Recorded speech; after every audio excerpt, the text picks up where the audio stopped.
अस्सलामुअलैकुम नाजरीन। मेरा नाम आतिफ है और मेरी उम्र 16 साल है।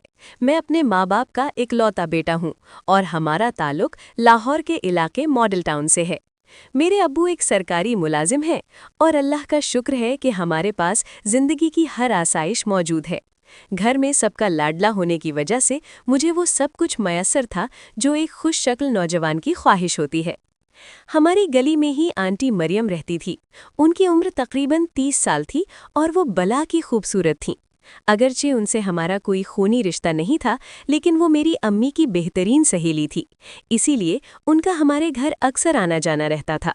मैं भी उनका बहुत एहतराम करता और अक्सर उनसे हंसी मजाक भी कर लेता था। आंटी मरियम का शौहर बैरून मुल्क मुकीम था, इसलिए वो अक्सर घर के सौदा सर्फ के लिए मुझे बुला लेती थी। मैं खुशी खुशी उनके काम कर देता और वो भी मुझे इनाम के तौर पर कुछ पैसे दे दिया करती थी। सच कहूँ तो मेरे दिल में उनके लिए एक अजीब सी कशिश पैदा होने लगी थी। उनका खूबसूरत सरापा देखकर अक्सर मेरा दिल चाहता कि काश वो मेरी जिंदगी में होती। मेरे दोस्तों ने भी मेरे जहन में ये बात डाल दी थी कि आतिफ, तुम इतने हैंडसम हो और मरियम आंटी अकेली रहती हैं, तुम्हें उनके करीब होना चाहिए। इन बातों ने मेरे इश्तियाक को मजीद बढ़ा दिया था। एक सर्द दिन जब दोपहर के 12 बज रहे थे, आंटी ने मुझे दूध लाने के लिए बुलाया। जब मैं दूध लेकर वापस आया तो वो किचन में खाना बना रही थी। उन्हें किचन में काम करते देखकर मैं वहीं रुक गया और उनकी खूबसूरती में खो गया। शायद वो भी मेरे दिल का हाल जान चुकी थी। उस दिन उन्होंने मुझे घर जाने नहीं दिया और कहा, आतिफ, ज़रा रुक जाओ, मुझे तुमसे कुछ काम है। रात के 10 बज चुके थे। उनकी सास सो चुकी थी।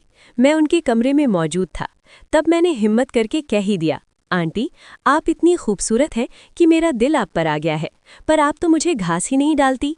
मेरी ये बात सुनकर वो मुस्कुरा दी और कहने लगी, आतिफ, मेरे शौहर बाहर होते हैं और मैं खुद तुम्हारी कमी महसूस करती थी। बस तुम्हारे वालिदैन के एहतराम में खामोश थी। अगर तुम चाहो तो हम एक दूसरे का साथ दे सकते हैं। उनकी ये बात सुनकर मेरी खुशी की इंतहा न रही। उस रात हमने एक दूसरे के साथ वक्त गुजारा और मुझे वो सुकून मिला जिसकी मैंने सिर्फ तमन्ना की थी। अब मेरा हाल ये है कि मैं उनकी मोहब्बत में गिरफ्तार हो चुका हूँ और जब भी मौका मिलता है मैं उनके पास चला जाता हूँ।